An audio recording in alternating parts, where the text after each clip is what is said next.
Good. So is Jenny there? Maybe this morning. Well, he was back normal this morning. Good, so he's sounding better. Yeah.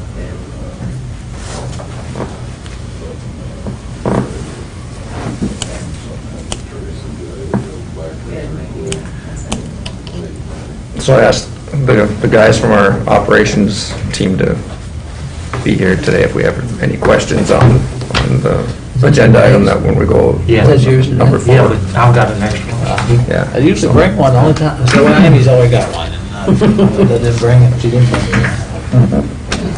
Yeah, I did have it. Oh, you did? Maybe stole this. Somebody stole it. Can't see. So there's only one person had two. No, I think so.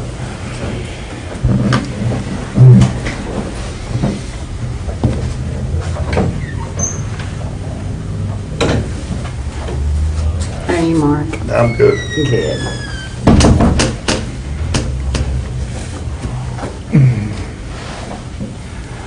So I have another week. I know, right? Your first meeting. Woo. You getting it under your belt. Weather's probably already a little nicer than it would be where you live, yeah? I don't know if it's cold up there yet or not. What's that? I said the weather's probably pretty nice compared to what you may be Yeah. already used to. Yep. Yeah, I haven't heard too much about what's going on back in Marquette, but it definitely starts getting cold this time of year. So,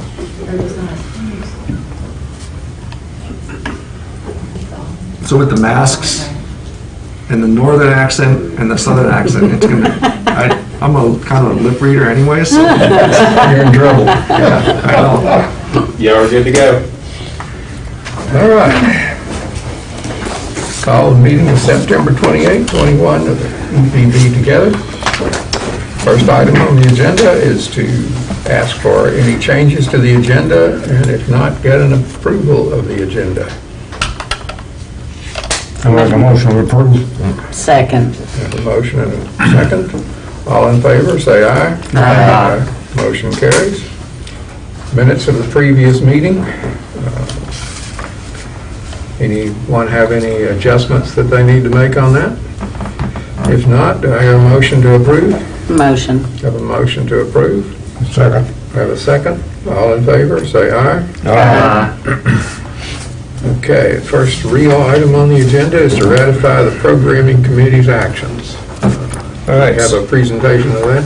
Yeah, so on September, do you want me to scroll through this or what? Hit the space bar. All right. So on September 14th, we had a programming committee meeting, and the following changes were proposed to be approved and ratified by this board. Addition of the Big Ten Network, NASA TV, Outside TV, and then we have a couple items that are already included with the A&E package, which is the Military History Channel and Crime and Investigation Network, and then Bloomberg also. It's, the committee meets and puts together these changes on occasion, and this is what we came up with this time. So I don't know if anyone has any questions, but Was there anything going off, or is that just all? no, they're all just additions. Yeah. And no change in pricing. No change in price, right. All right. Well, I make a motion that we go ahead and approve the programming committee's, programming committee's recommendations. Second. Have a second? Got a second to Mark. All in favor, say aye. Motion carries. Okay, transmission upgrades, getting into money now. Yeah. So this is really two parts to this piece. One is the transmission upgrades, and then the other one is a reconductoring and rebuild project that we'll get into. So first with the transmission pole replacement project, the top map is our transmission system, and really what this is it's maintenance replacements. We've got poles identified that need to be replaced, and our goal is to replace 25 to 30 of poles on this throughout the system. based on priority, staying within a budget of roughly $1 million is the target. There's the H structure down in near the Haywood substation, and the H structure on the Glasgow side is due to be replaced. It needs to get replaced, and then this section of line that runs along the south, it goes east and west, south of Cumberland Parkway from Haywood substation up to the switches where we meet with, is it East Kentucky that we meet there?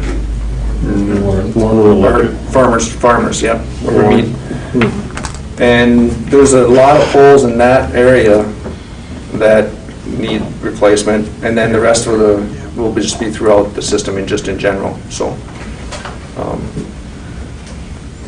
Is it $40,000 a pole? Is that what it is? What roughly would you say, Denver? Is it, Yeah, between 30 and 40, yeah. but between 30 and 40. Yeah, and right now, steel, the prices are high on iron and steel. So we'll just kind of see where that goes, and it's going to, we need to do these polls, but we'll let the pricing sort of affect the number that we really fit into this time. When you get the price Yeah. back from the supplier. Yeah. And then this is over the next, 1 to 3 years. It's not all in 2022, so.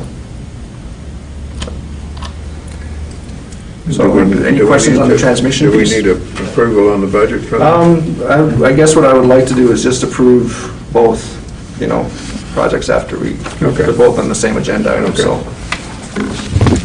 All right, so move on to the next map. This is moving to the distribution system now. And I will turn this over to Denver just to better describe what section of town this is. I've driven it, I've seen it, we've looked at the map, but to describe it, he can describe it better to you all, so. It's basically from Gorham Park, up McKenna Street, down Cherry Street, and then hits North Racing and goes basically all the way to the hospital. Yeah.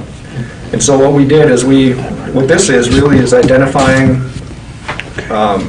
sections of our distribution system, particularly section 2 on that big map. If you turn to 2 pages later, mark section 2.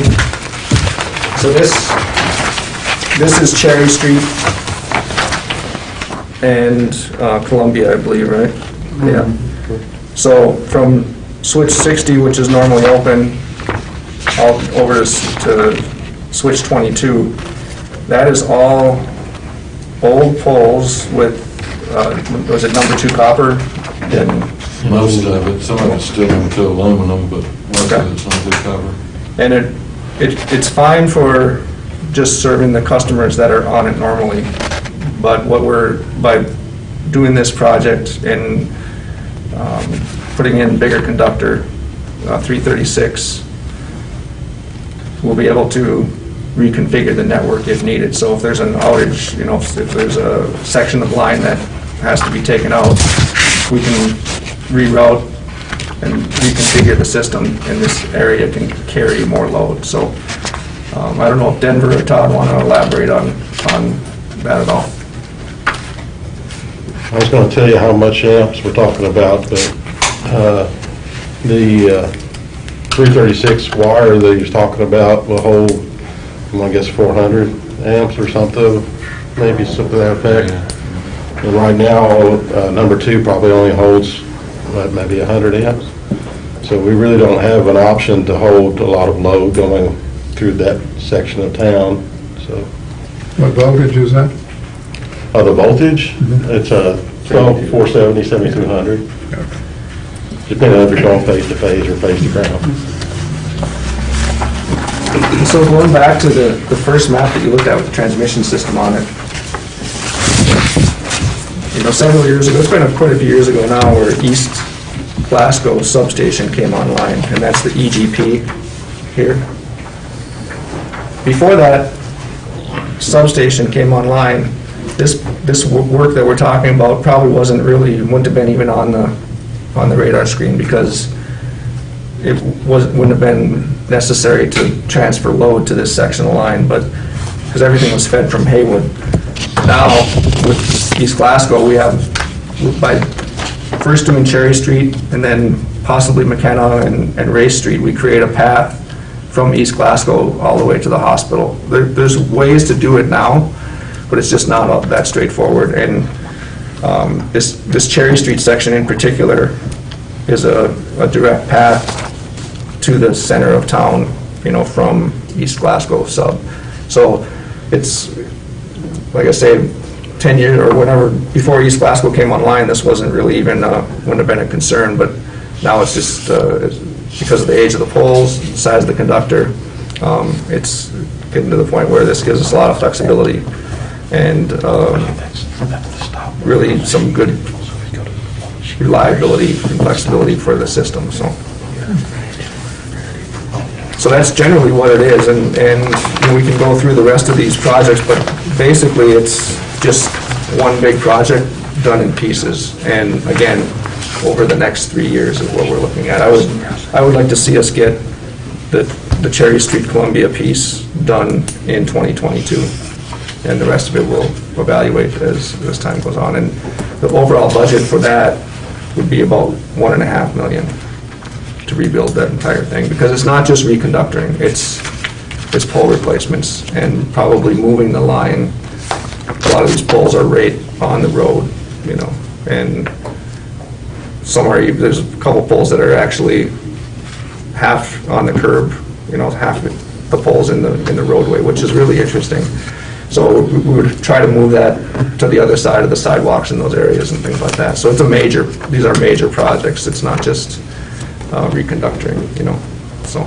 But you feel like that Columbia and Cherry Street project is the most beneficial, especially for reliability going forward, right? Yeah, we talked about it again this afternoon, and but I guess, if you come and to take a look at the big map on the wall someday, we can walk through the various options that it gives us by just having that section done. Okay. There's a lot of different ways we can go, yeah. And it's definitely a good project, so. We're expecting to spend 1.5 over the next year and a half, and the other $1 million over. Yeah, I would say between these two projects, yeah, something like that, yeah. When is the second Yeah. project, or the pole project to be done, or when What's that? when are you doing the first part, the 40 poles?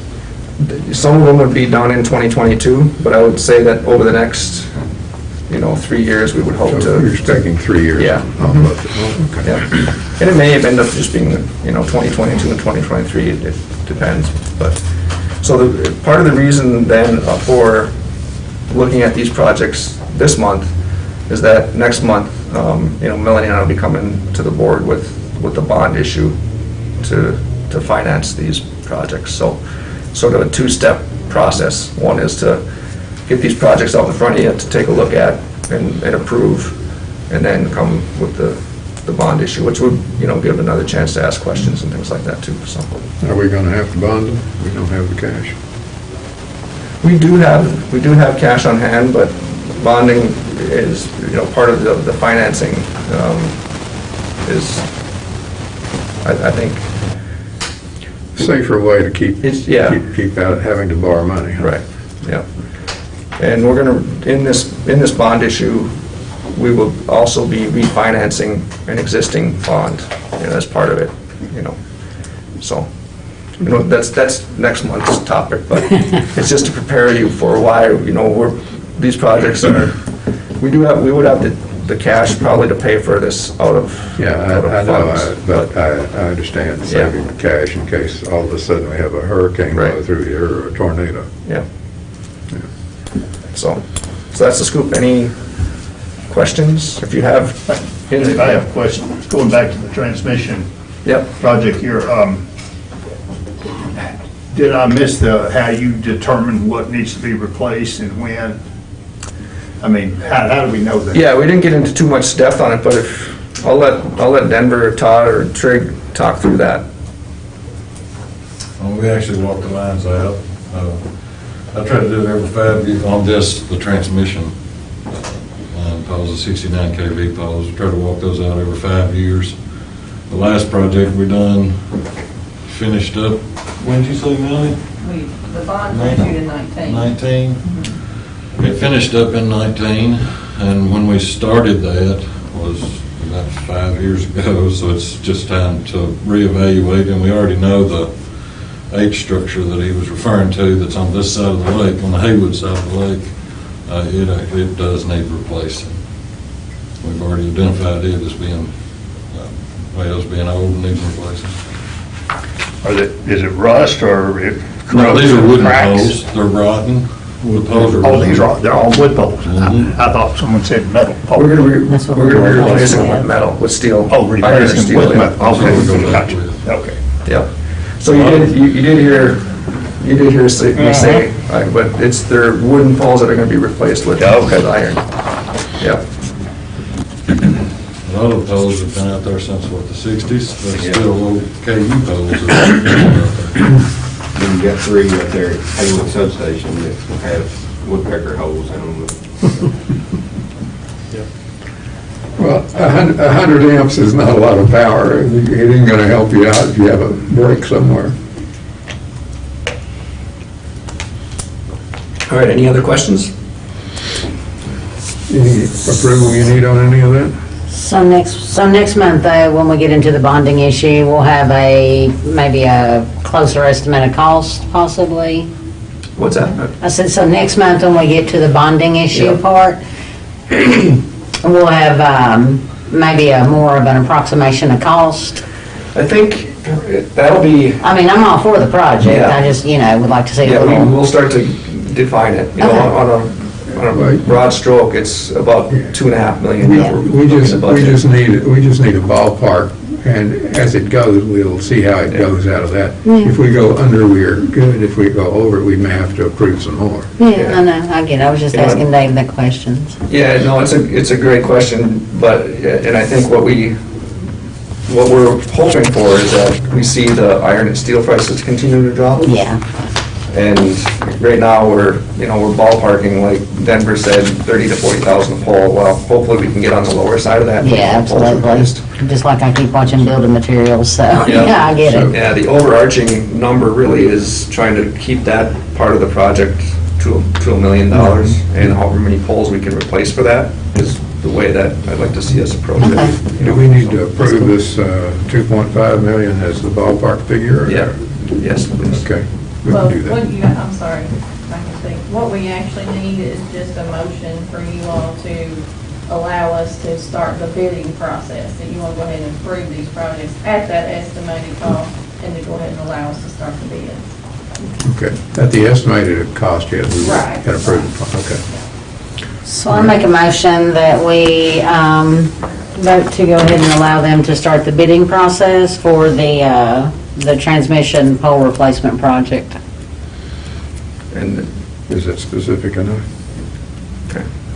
Does that include both and also projects? Does that distribution. take care of both projects or just the pole Yeah, project? we're You call looking them at, two different yeah, things, so. both projects are about 2.5 million, and that's the kind of ballpark that we're authorizing. Right. and also the distribution. And also the distribution Yeah. project. Yeah. That way it's They're both in there. encompassing. Okay, they're both in there. Motion's made. I'll second. Any further discussion?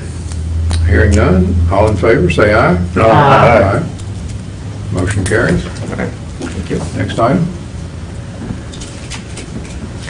Superintendent's report, FICA fuel adjustment cost.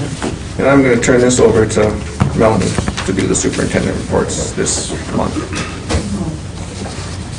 Right, because I want to be front and center. I'm just gonna hit this little button here so I can. Okay, so, and this was in your packet that you received, but for October, it is increasing. It's a little bit more than what it has been, but again, 0.00195 cents, so it's very small amount. And that, of course, is just for your information. That's the piece of the rates that's passed through from TDA straight to our retail rates. And then this is what we've been showing you on the outages. And Dave and I had talked about, and I mentioned it to you all last month, about maybe adding in some information on the cable and internet outages as well. But for this month, it's still just the electric. So on the left side, you're seeing the number of outages by type. The left column being last year, so this is just comparing August of last year to August of this year. So we had a few more outages this time. I don't know, since Trig, I guess, is in here, his guys have been out working on them. If there's anything in particular, on the equipment. As far, of course, it looks like a lot, but it's 7. So We had several cars run through poles. Say that's the majority of it, yeah. I would think. For there's some, there were some other, and then which caused equipment to fail or other things. So a car pole accident is considered equipment? Is that? Yes. Yeah. Damage to the pole.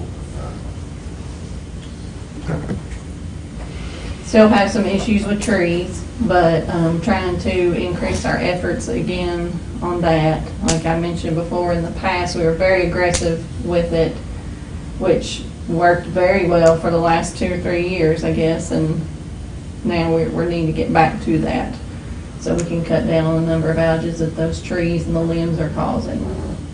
And then on the right, it just shows you the duration in minutes by each type, so which ones have the biggest issue. And then the longest single outage was almost 7 hours, I guess, due to a bad underground at US Bank and Wall Street. And I don't know, did that affect many more customers? That I was didn't it. ask you before. So that's probably why you didn't hear anything about that long of an outage, because US Bank was the only one affected by that. So they made those repairs and no one else knew about it, which is a good thing. Hey, Melanie, Yes. on that, I had one question. Like when a vehicle takes out a pole, do we get to collect some money from the Yes. customer's insurance? Yes, as stuff? long as we can get the information, which, unless they just run off, we will get a police report, which will list all of their insurance information, and then we bill the person that's responsible for it. Thank you. Yes. The last thing here is the IVR system. If you all read in the narrative, we tried to just give a brief summary of this, but basically in July, we put in, sort of quietly, an IVR system for our customers. And what that is it just allows customers to be able to directly call a toll-free number and make their payment over the phone. So without having to call us and us manually take that information, key it in either to the register or to the exact same place they would be filling it in online. So they can do that themselves. We have a recorded line, so we're getting all that information. We want to get away from that. Since July, I guess the next one, I don't know how to go back, so. But this shows the number of calls that have either gone directly to that IVR system or that we have transferred. So they called the EPB first, and we've explained to them what's going on. We have this new system. We want to transfer you because we would like for you to get used to using that. And then we don't have to, there's not a security issue that way. So this includes the number of calls starting in July, August, and then September. When we got this data was last week, so we didn't have the full month yet. But you can see it's already become popular. The other thing with this is there's no fee. So right now, if a customer calls in and we take that payment for them, there's a $10 charge. So if they're making a $10 prepay payment, they're paying $20 to get that $10. So if we can get them pushed to this system to be able to do this themselves, they're not having to spend that additional $10. They can actually put that money on their account. They do need their account number, but we are giving that to them, the initial time. So we make sure we tell them, write this down, you're going to need this. And it seems to be working very well. So our goal, again, is to try to, at some point, get completely away from taking those payments over the phone. Josh, our security guy here, doesn't like that at all. We don't like that either. And that just is, it's just a risk for us to have to take that, even though we're not keeping that information per se, it is on a recorded line, so, you know, there's always that chance that someone could tap into that and get it. The current industry standard, including other local utilities, have actually moved away from anything where where their CSRs are actually having any interaction seeing or hearing the customer's debit card, credit card number. I'm not going to throw anybody under the bus, but I can tell you a very large utility that actually had their phone system hacked and they recorded the calls. So it kind of started a movement in the community along the pretty much customer service world, anybody like that. So we're just now kind of catching up. You'd be amazed at how hard it is to find a good IVR system for a price that you want to pay. So And who pays for this?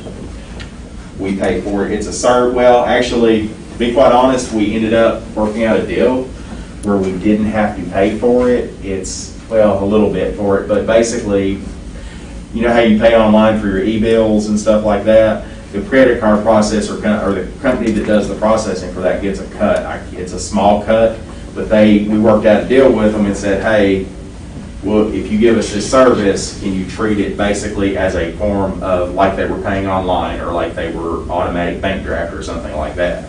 So we're not paying any extra really for this service. Does that make sense? Or But what it you're is, asking? it's a general cost. Yeah. It's spread over everyone. Like the customer does not pay for it, no, if that's what you're asking. That individual customer. It's online? Is that how you pay? Just go online? On the phone. You got, yeah, and so this option is over the phone. Yeah, So so you can either call directly to a toll-free or call here and we can transfer them to that through our phone system. They can I think- also pay online also. Yes. They've been able to pay online for quite some time, just doing online This payment. is just an additional system. This is Right. just an additional system. Lots of people, elderly people that aren't used to technology, they don't know how to do anything like that, so. I said, careful.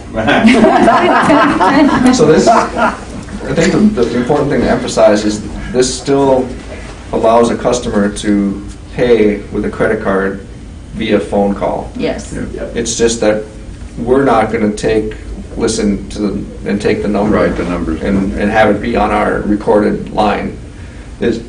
By using the IVR, they're essentially typing in the number themselves, and it's just a more secure method. Right. So we're going to ease into it and really try to encourage customers to not give us the credit card over the phone, to try to use the IVR system. At some point, we'll have to make the decision that we're just not going to take credit card numbers on the phone anymore, but, you know, we're going to ease into that for a while yet. Yeah, and like this chart, I mean, we're being very successful. They're already using it, yeah, so. Yes. We think it'll, eventually, customers will say, okay, I want to save the $10, you know, so. Melanie, that 260 or 270 calls last month, are you saying that those would have all been $10 per call? Yes, if we had taken it here and actually keyed it in for them, then they would have paid an additional $10. You made an extra. That loss of revenue's not significant though in the big picture. No, because a lot of those customers, if they called and we said, well, we can do it, but it will be $10, oh, I'll find another way to pay. Yeah. Okay. Yeah. So. Yeah, so, and there's no action for you all to take. We just wanted you all to be aware in case you Yeah. hear from customers. And we are doing a big promotion on the back of our bills this coming month on this system, so hopefully that will generate even more usage. I think that's it. Okay, yeah, that's it for the reports. All right.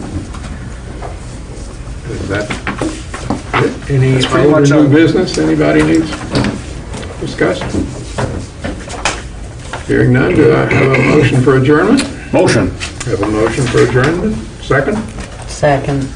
All in favor, say aye. Aye. Motion carries. We are adjourned.